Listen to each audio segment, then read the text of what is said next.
We begin this morning with another resounding rebuke of the Trump administration. Demonstrators poured into the streets across the country yesterday for May Day protests, billed as, quote, workers over billionaires.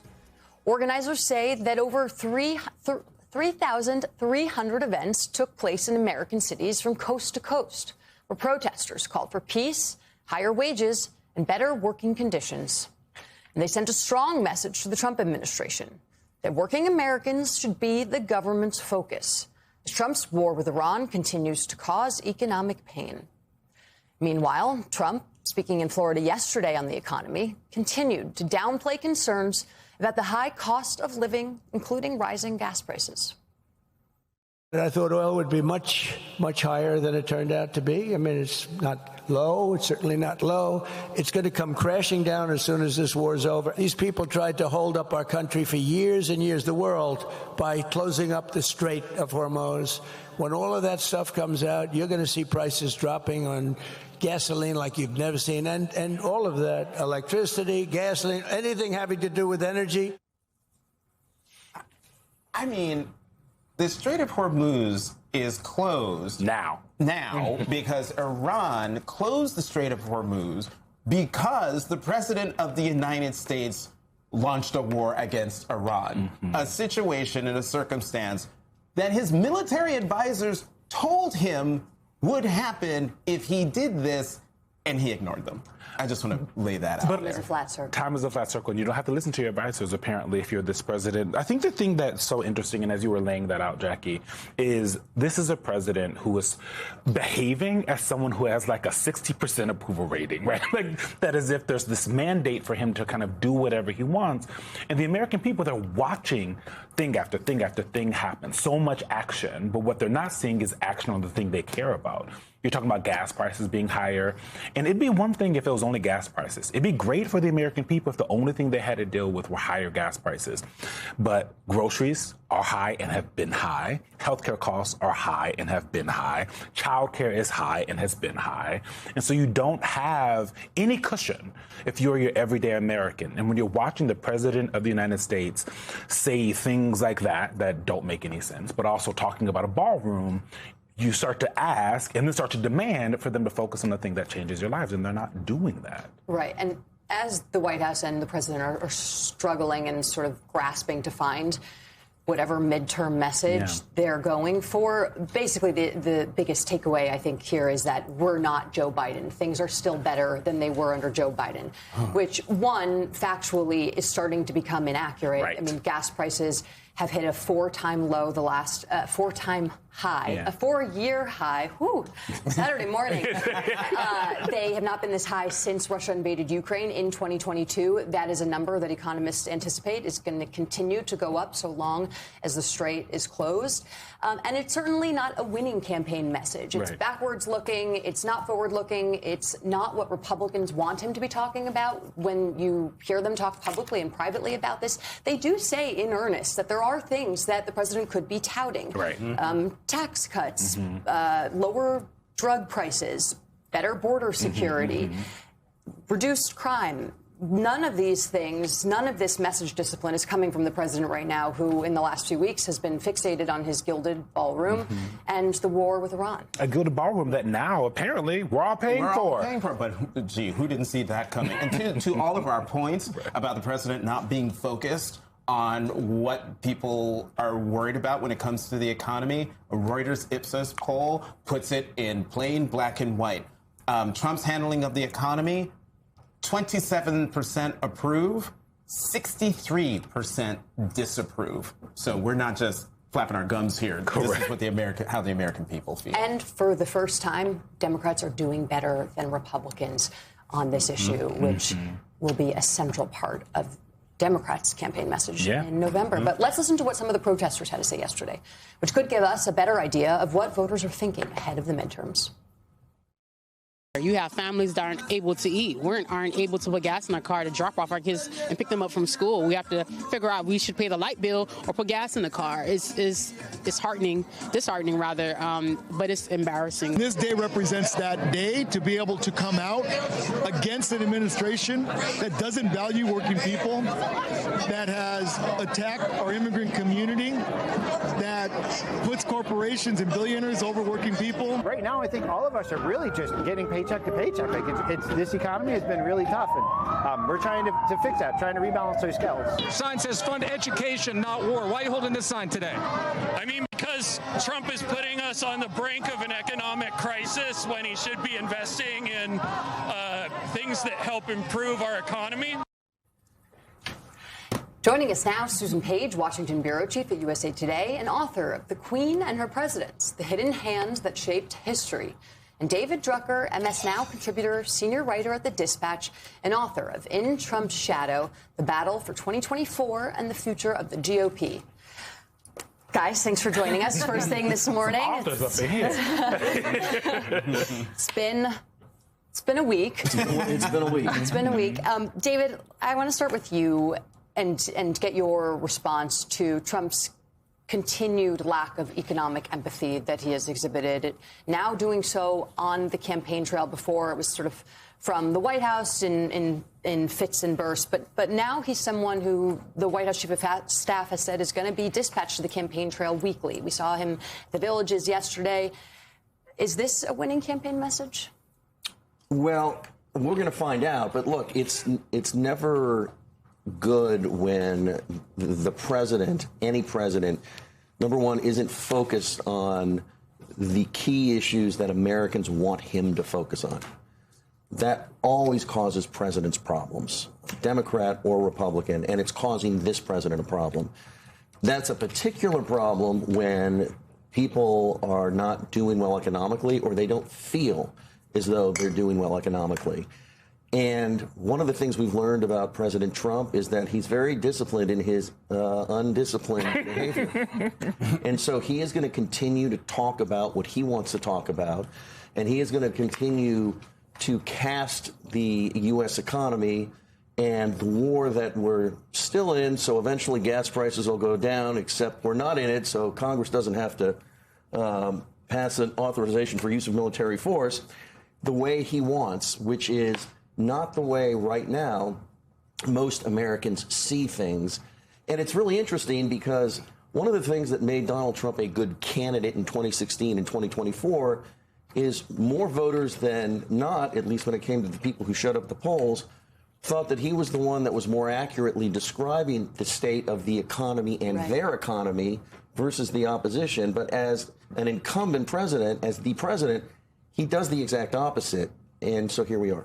It is very easy to be running as a candidate and say it's all raggedy, but when it's your job to do it and fix it, there's a different, you have to say something different. You talked about him not being focused on the issue. It also feels he's actively trying to tell the American people the issue they have is not a real issue. And that is also like an added aspect of this that other presidents don't usually have. And when you talk, the official line out of the White House is that he is his best comms director. He is the best messenger of us all. And yet you have this quote from someone who spoke to Jackie Alamany. I don't know if you guys heard of her. Nice upstart. Michael Schnell and Jake Traylor in this news story. The vibe right now is we know we are already cooked in the midterms, a White House official told MS Now. I mean, it feels if they're feeling that and it's only May, are they trying to CYA or is this how they're really feeling, you think? You know, things can happen. We live in a very dynamic world. God knows today looks different than a week ago did when you did your show. Yeah. On the other hand, politics does get cooked early on, and perceptions that the economy is not good, thinking not only about gas prices, but also about the cost of health care, the cost of groceries. These are issues that perceptions are getting firmer and firmer in a way that is unhelpful to Republicans. And one of the problems with dispatching President Trump out on the campaign trail, which you're not talking about, is that you can say he's going to talk about affordability, but you can't make him talk about affordability. And if he wants to talk about the ballroom, that is what he's going to talk about. You know, I'm scribbling here before I forget. This impact, you know, I think, David, you just said, you know, the president is famously undisciplined, or whatever the term of art you used that I loved. Disciplined at being undisciplined. Yes, disciplined at being undisciplined. And, you know, great. That's great if you're the president. You don't have to run again. You're not on the ballot. But there are Republicans down ballot in House races, Senate races, state legislative races who have to answer to the voters for what the president is doing or not doing. How, I mean, Jackie's got the reporting where there's a divide now is that we're cooked.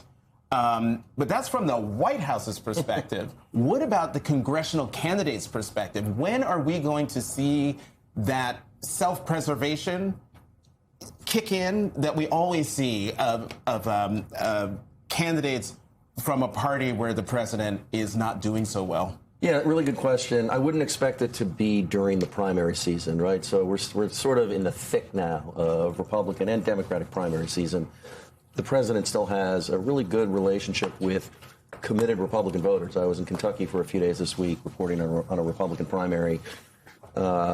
It's a very red district, and the voters there are primarily very satisfied with the president and his leadership, and they think that wherever he's taking them, he knows what he's doing, and he's going to get them to a better place. Even though you turn on the local news and it's all about gas prices being over $4 a gallon. So nobody wants to get on the wrong side of the president when he can endorse against you, and that endorsement still carries a lot of weight. We are beginning to see some grumbling on Capitol Hill. Like, you talk to Republicans quietly, privately, not for attribution, and they'll concede. Exactly. And some of them, by the way, will concede on the record. Yeah, some of my colleagues are getting, we're getting a little itchy here. I think we get into the fall, and in those states and districts where you kind of need to create some sort of separation, you're going to see more members speaking out. But again, it's this weird dichotomy where the president is doing, poorly with independents, to say the least, obviously with Democrats. But then you look at a majority of Republican voters, and even though there are certain elements of his coalition that have grown unhappy, there's still more that are not, and they don't want, again, to get on the wrong side of somebody who can go on social media and nuke their political career before they've been renominated this year. President Trump is no stranger to self-aggrandizement, but that over-the-top self-promotion has recently hit new heights. According to The Atlantic, based on two sources, a Trump confidant has reportedly told the publication, quote, he's been talking recently about how he is the most powerful person to ever live. He wants to be remembered as the one who did things that other people couldn't do because of his sheer power and force of will. And Trump is certainly not being subtle about it. This week, a 15-foot gold statue of Trump, dubbed Don Colossus, was installed at his Miami golf course. And in July, the State Department is reportedly finalizing a plan to include Trump's photo in U.S. passports to celebrate America's 250th anniversary. Last night, in a Truth Social posting spree, Trump posted a photo of himself alongside the faces on Mount Rushmore. Nikki McCann Ramirez and Paul Butler are back with us. So, Nikki, there's narcissism, and then there's gold-plated narcissism. Then there's authoritarianism. Yeah, yes. Part of me kind of wonders if some of this is about, his insecurity about whether America would create these kind of memorials to him after he is gone. He wants to see the stuff built now because maybe he's a little bit worried about his legacy, but maybe I'm No, you're completely correct. So projecting, yeah. I actually wrote about this today for Rolling Stone, but if you think about the manner in which presidential memorials exist in D.C., they are usually very intentionally built to reflect the public legacy of that president. FDR has a wheelchair-accessible memorial that represents his 4 terms, the chaos of the wars. Washington is very austere. It's very simple. It's supposed to represent American might without being too ornate. Lincoln is set up to be in direct dialogue with the Lee Mansion across the river because of the Civil War. None of these presidents pick these memorials for themselves. There was a time period after they left office, potentially even after they died, in which the national memory kind of coalesced and gelled, and people said this person is significant enough that they deserve a giant structure so that everyone knows what they did.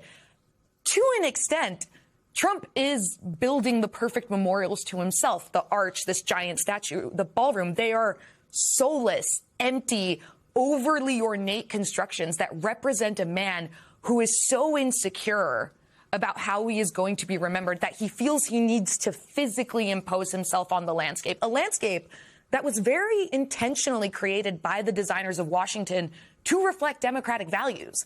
The White House is the White House. Small d democratic values. But the White House is the White House, not the presidential palace. Congress is huge and on the giant hill next to the Potomac because it's supposed to represent the most important branch of government that the founders envisioned.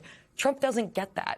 It doesn't click for him. Well, does he get how it ended for Caesar, Napoleon? No. You're assuming he's a fan of history.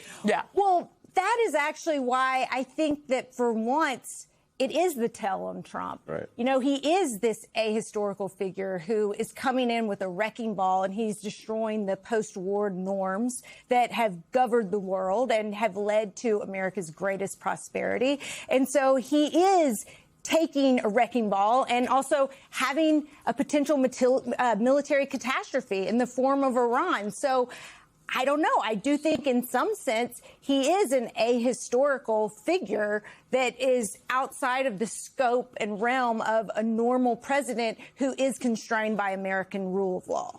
He's an abnormal figure in a liberal democracy. So, Eamon, I think your comment about authoritarianism is exactly right. I live in the District of Columbia. It's unrecognizable. The White House looks like a construction site. You can walk around government buildings and see huge pictures of Donald Trump, including on the Justice Department. My old office building was there, and National Guard's troops are patrolling the streets of D.C. with guns. This is all at the president's behest. So I was going to say something a little bit different, and not to take away from what you guys were discussing about why Donald Trump is doing this, but I think he is in some ways, because I do believe he's an authoritarian at heart, that he is laying the groundwork for an attempt to usurp power. And one of the ways you do that is you fuse the state with the person so that it becomes indistinguishable, that you no longer have state institutions. They are Trump institutions. You no longer have memorials for previous presidents because everything Trump does is greater than anything any individual has done in the state before. Let me play for you a SOT mesh of people talking about Trump extending beyond a second term. Listen.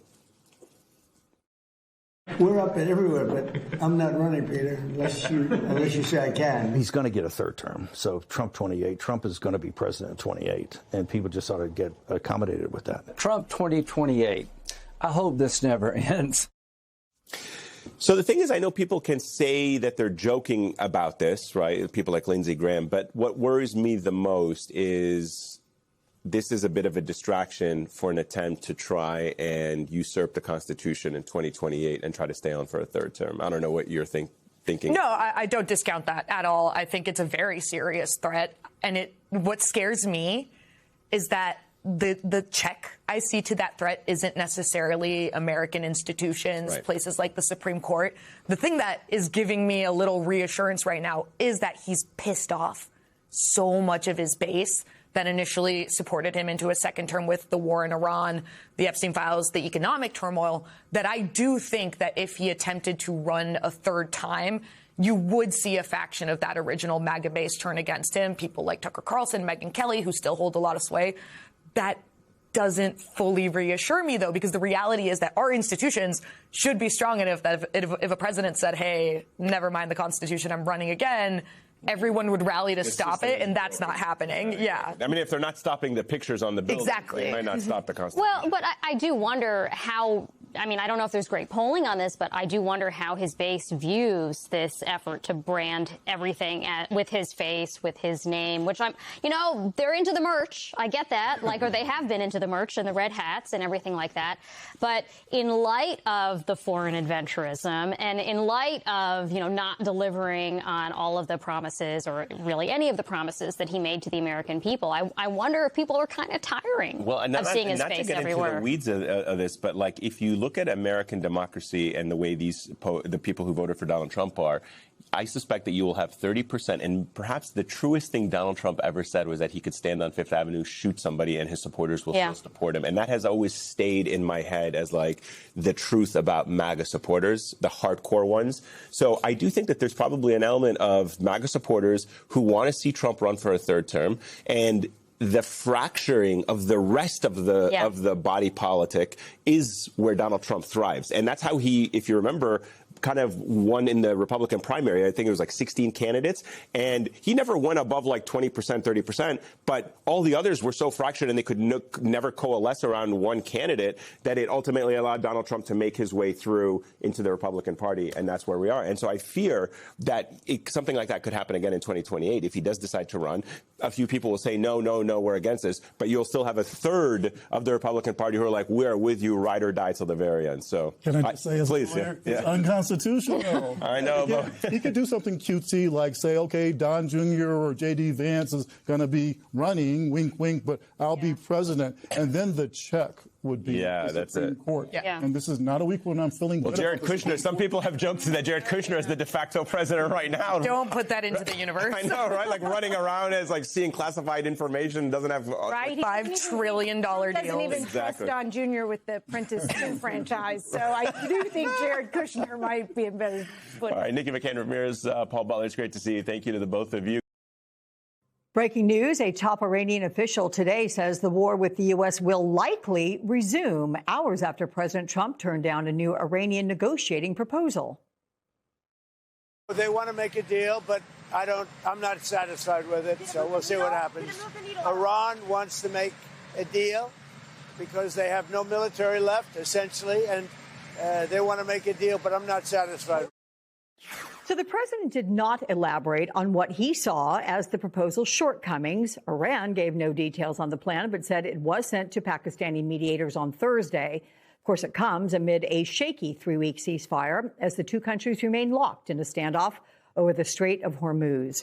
Joining me now, another friend of the show, Washington Congressman Adam Smith. He is the ranking member of the House Armed Services Committee. Welcome, Congressman. So let's get to it here, because the Wall Street Journal reports the Iranian proposal contains hints of compromise, offering to discuss conditions for Iran to reopen the Strait of Hormuz and for the U.S. to end its blockade, also postpone nuclear negotiations to a later date.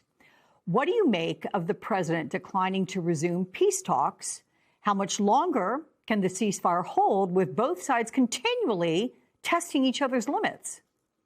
Well, it just shows how far apart we are from Iran and how pointless this war has been to date. I mean, the president's done a very good job of lying about where we're at, pretending that we're somehow close to something that would be passingly acceptable. But the bottom line is our goals, Trump's goals in this war, were to end Iran's nuclear program, end their ballistic missile program, end their support for terrorist organizations in the region. And there was even a hoped-for goal of fundamentally ending the Islamic Republic, of shifting the regime's priorities by getting new leadership that would take them in a different direction. So that's what Trump was trying to do. But the war hasn't accomplished any of that, and Iran is offering literally none of that. Right now, what Iran is negotiating is we'll reopen the strait if you pay us enough money. So basically, it puts us in a worse position before this war started. Now, again, the president has been lying throughout this process about Iran's begging for a deal. He's been saying Iran's been begging for a deal for 9 years. 2 weeks ago, he pretended that Iran had agreed to everything that I just listed. And for 24 hours, people reported on this as if it was a fact, as if the president wasn't just making it all up, which he was. And then 24 hours later, people reported on, well, gosh, how did this deal unravel? What I really want people to understand is it wasn't raveled in the first place. The president doesn't have Iran anywhere near to agreeing to the things he said this war was being fought for. Now we're just trying to figure out how to get the strait open. And the final piece of this, what Trump can hope for is that our blockade will fundamentally change everything I just said, that Iran will change their mind. They will stop putting all that other stuff off the table, stop just saying, hey, it's all about the strait, and actually negotiate what Trump wants them to. Will that blockade put enough pressure on Iran to cause such a huge change in their negotiating position? Most experts say no, or at least not anytime soon. Can I just say, our director, Josh, had this video up to the left of the screen, sir, and it looks like some giant marina with dozens and dozens and dozens of tankers just parked. I mean, it's an extraordinary sight. But look, let's talk about the administration, which on Friday informed Congress that the war has been terminated since the ceasefire began allowing the White House now to just blow past Friday's 60-day deadline to seek congressional authorization for the war. Is there, sir, any language in the War Powers Resolution indicating the 60-day clock can either be paused or restarted? Does the ceasefire meet that criteria? Yeah, no, there's no language in the War Powers Resolution that says anything of the kind. But the thing that's puzzled me about this whole conversation is where did the expectation that the Trump administration was going to follow the law come from? This is not surprising. We've been voting, for almost since the war began to insist that Congress must authorize this war. The Republicans in Congress have joined President Trump in violating that law and allowing the president to continue to pursue this war without congressional authorization. So 60 days, 90 days is just a continuation of that same disregard for the War Powers Resolution and the role of Congress. And the real issue now is again, how do we get out of this? Because we are fundamentally stuck and undermining our credibility day after day. So to that end, you've got some Republicans who expressed skepticism when Defense Secretary Pete Hegseth made the determination that argument during his Senate testimony on Thursday, after several said the administration should wind down operations at the 60-day mark or at least seek authorization from Congress. Will more Republicans join Democrats to rein in the president's war powers if he continues circumventing Congress? Is this, do you think, why the administration is engaging in this kind of legal sleight of hand? Look, and to be fair, this is not the first administration to engage in legal sleight of hand when it comes to the War Powers Resolution. Fundamentally, no president has ever accepted the constitutionality of the War Powers Resolution and has found creative ways to get around it. As for the Republicans, again, getting into the War Powers Resolution, all that, the question, do you support this war or don't you? Do you think it makes sense for us to continue this conflict? Right now, the Republicans, for all of their sort of hand-wringing about the obvious failure of the war to date, the costs that we have seen without any benefits, they seem unwilling to actually take a vote to stop it or rein the president in. But we will keep that pressure up. Senate and House will keep these votes, because I don't think this war is in the best interest of this country. It certainly shouldn't have been started in the first place, and it is costing us a great deal, costing the world even more, and not getting us the benefits that we were promised by the Trump administration. And so to that end, you sparred with Hegseth over what's actually been accomplished in this war. Let's take a listen to that. Here it is. Their nuclear facilities have been obliterated. Underground, they're buried, and we're watching them 24/7. So we know where any nuclear material reclaiming might be. my time for we're just watching a quick it. second here. We had to start this war, you just said, 60 days ago, because the nuclear weapon was an imminent threat. Now you're saying that it was completely obliterated? They had not given up their nuclear ambitions. So Iran has resisted U.S. demands to stop enriching uranium and just hand over its fuel stockpile. How do you square the secretary's response that Iran's nuclear ambitions have not been eliminated, but its nuclear program has? Look, this is a significant problem. It really is, and it's a tough problem.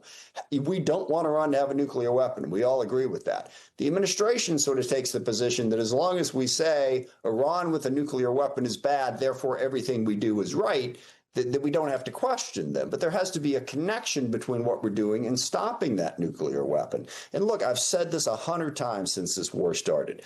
For 15 years, we have been looking in the Armed Services Committee at the military options to accomplish that objective. And for 15 years, military leadership said, sadly, there is no military solution. You can set the program back weeks, maybe months, probably closer to weeks with a military strike. But ultimately, as long as the Iranian regime is in place and as long as they have that ambition that Secretary Hegseth described, you're going to have to get to a negotiated settlement. And the real tragedy of this is prior to the start of this war, Iran was as weak as they had ever been. Israel prosecuted their 12-day war against Iran. Hezbollah has been weakened. Hamas has been weakened. Assad is gone in Syria. We had Iran in the best possible position to negotiate a deal. And instead of doing that, Trump precipitously started this war because Benjamin Netanyahu convinced him that we could decapitate the regime. which was probably never going to happen in the first place. And now we're in a worse position, and the hardline regime has been strengthened. We need a negotiated settlement. Final point, of course, we had that negotiated settlement under Obama, but Trump's Obama derangement syndrome, if you will, the idea that whatever Obama does must be bad, which is Trump world, made him tear up an agreement that was actually working. It was working to stop Iran from getting a nuclear weapon. And now the war has put us in a much weaker position to accomplish that goal. But a negotiated settlement is still the only way out of this problem. A sobering assessment. Congressman Adam Smith, thank you so much. All right, it's time for a little math. Back in the 1980s, Donald Trump used to say that his penthouse luxury apartment in Trump Tower in New York City was 30,000 square feet. He even upped it to Forbes once, claiming that it was a sprawling 33,000 square feet. But public records show that that apartment is 10,996 square feet. When it comes to how many rooms make up that penthouse apartment, Thomas Wells, a former Trump real estate lawyer, once noticed that different publications had wildly different counts of the number of rooms. Shouldn't be that hard to figure out how many rooms there are in your house. Wells said in the 1980s, some press reports had Trump living in an apartment with 8 rooms. Some said 16, maybe 20, or even 30. So Wells asked Trump how many rooms were actually in his apartment. According to Wells, Trump said, quote, however many they will print. Math doesn't seem to be Donald Trump's strong suit. Let's start with his calculation of percentages, particularly when it comes to how much he claims to have reduced prescription drug prices. This is what he said he was going to do to drug prices last year. Now drug prices are going to be going down 100%, 400%, 600%, 1,000% in some cases. 1,000% in some cases. And here's how he tried to justify his calculations during a recent event. I took a lot of heat and say 500, 600, but we also say sometimes 50%, 60%, different kind of calculation, 70, 80, and 90%, and people understand that better. But there are 2 ways of calculating it. But either way, it doesn't make any difference whether it's 60, 70, or 80%. Nobody's ever heard of it. But it's also 500, 600, 700, depending on the way you want to look at it. So the way you word the calculation. The way you word the calculation. What he's saying, I think, or at least he's trying to say, is that his administration has lowered drug prices by 500, 600, or even 700%, as you heard earlier, maybe even 1,000%, but sometimes it's 50% or 60%. So let's do a little math. If something is 100% off, it is free. It is being given away. No money is exchanging hands at all. Reducing drug prices, or any prices really, by more than 100% is, generally speaking, mathematically impossible. If you reduce the price of anything by more than 100%, that means when you go to buy that thing, you get the thing and you get money back. There is no alternative calculation that helps make sense of any of this. It's the kind of exaggeration that Trump, the businessman and publicity hog, has been using for decades to attract attention. But now not only is the president doing this, but a slew of underlings who are willing to dignify his arithmetical nonsense are offering similar explanations. Well, if the drug was $100 and it raised the price to $600, that would be a 600% rise. Well, if it drops from 600 to 100, that's a 600% savings. Now, if he were in middle school, RFK Jr. might get partial credit for showing his work, but he would fail the class because his calculations and indeed his entire conceptualization are all wrong. Let's do a quick math lesson here. If the price of something goes from $100 to $600, it's an increase of $500. Use that as the denominator. It is an increase of 500%, not 600%, as RFK Jr. says. Now, if you take the 500%, you divide 500 by 600, the increase by the final price, you get 0.833. Multiply that by 100, it's an 83% savings, which means if a price drops from $600 to $100, it's an 83% discount, which is certainly something. But it's not 400%, 500%, 600%, or 1,000%. And no, you can't use those things interchangeably. Trump and RFK Jr., by the way, are not the only ones engaging in bad math. It's caught on with other top government officials, too. In this case, what you're about to hear, not only is the math wrong, But the person doing the mathing is referring to himself in the third person. This FBI director has been on the job twice as many days as every director before me. What that means is I've taken half as many days off as those before me. What that means is I've taken a third less vacation than those before me. None of those things are connected. Setting aside the fact that that, too, is mathematical nonsense, this might be a good time to point out that Kash Patel has been on the job as FBI director for 518 days. J. Edgar Hoover was the head of the FBI for 17,524 days. There's sure to be a spirited debate about around which FBI director was more interesting in his exploits, but generally, if I were Kash Patel, I'd stay away from the how hard I work comparisons. But even that is all besides the point. This administration simply does not use real numbers to support its political stances. It throws numbers and percentages and fractions around to manipulate how you should feel about the job that it's doing or about a particular issue. And the numbers, if they're inconvenient, they just ignore them altogether. Do you know how much it will cost Americans in terms of their increased cost in gas and food over the next year because of the Iran war? I would simply ask you what the cost is of an Iranian nuclear bomb. I'm going to give you that opportunity. I would simply ask you what the... You're playing gotcha questions about domestic things. I'm not... You're saying it's a gotcha question to ask what it's going to be in terms of the increased cost of gas? Why won't you answer what it costs to prevent Iran from getting a nuclear bomb? I give you that, sir, but let me... What would it cost? What would you pay to ensure Iran doesn't get a nuclear bomb? What would you pay? I reclaim my time. Do you not know? You had no one do the analysis of what the increased cost of gas and food on the American people are going to be? What is the cost of Iran holding that straight at issue with nuclear weapons? It's $631 billion, which means it's an increase of $5,000 a year for American households. You deal with vague platitudes. I'm asking you about numbers. Like, you don't know what gas costs, you don't know what food costs, you don't know what the operation costs. You know, I get sound bites, but how about numbers? Turns out there are still real statesmen in this country. At least there are over at the Federal Reserve. President Trump has spent years smearing, bullying, threatening to fire, even criminally investigating Fed Chair Jerome Powell, all because Powell would not bend to the president's will. And now Powell's term as chair is about to end in a couple of weeks. But rather than riding off into the sunset, he just announced his plans to stay working at the Fed. It's an unusual choice, like who wants to stick around after a demotion. But Powell says it is necessary, given Trump's legal threats against him and the president's ongoing efforts to politicize the independent central bank. These legal actions by the administration are unprecedented in our 113-year history, and there are ongoing threats of additional such actions. I worry that these attacks are battering the institution and putting at risk the thing that really matters to the public, which is the ability to conduct monetary policy without taking into consideration political factors. It is so important for our economy, for the people that we serve, that they can depend over time on a central bank that operates that way, free of political influence. Powell also had a little fun when asked by a reporter whether he plans to keep a low profile while staying on the board. Take a look.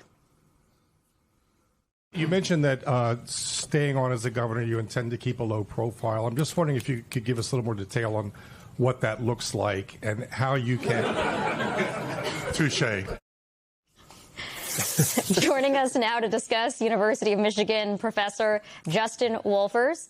Justin, first, talk to us about Powell's decision here and what it means for Fed independence. Do you think it was the right choice? Do you think it matters? What happens to the Fed now that he's sticking around? Oh, I thought you meant his decision to tell a joke. It's fantastic. It's not every day that economists have that sense of humor, but and it's only taken Jay 6, 7, 8 years to get there. So it's been building towards that moment, and it was quite an extraordinary moment for the U.S. economy. So Powell, it's not Trump versus the Fed. It's Trump versus the American people. The question here is, should the Fed make policy in the best interest of the American people? That's what Congress told it to do. That's what Powell and the Fed has been doing. What has upset Trump is that he's not doing it in the best interest of Trump and Trump's political interests instead. So those are the stakes. What cards does Powell have left? He's really only got one, which is his time as chair is over. He's not going to be renominated, but he has the right to stay on as a governor for several more years still.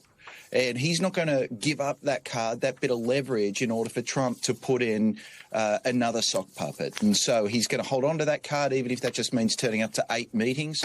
But he's using that card, I think, very much for the best interests of you and I, the American people, a way of defending the institution. Justin, I was just hoping you could break down what is actually happening with the economy right now, because the predictions are so all over the place. We're nearing a recession. All of the value is in AI, and that's artificially propping up the economy. And then you have Shiller's out with a chart saying that stocks haven't looked this overvalued since the dot-com bubble. So what exactly is the health of the economy? And I note that the economic experts behind Kalshi that are betting on the prediction market put the chance of recession from 40% to 17% yesterday. Yeah, so what's going on with the state of the economy? It's really hard to tell. That's the most honest answer I can give you. Look, I could be like a Wall Street guy and come on and tell you confidently I knew exactly what was going on.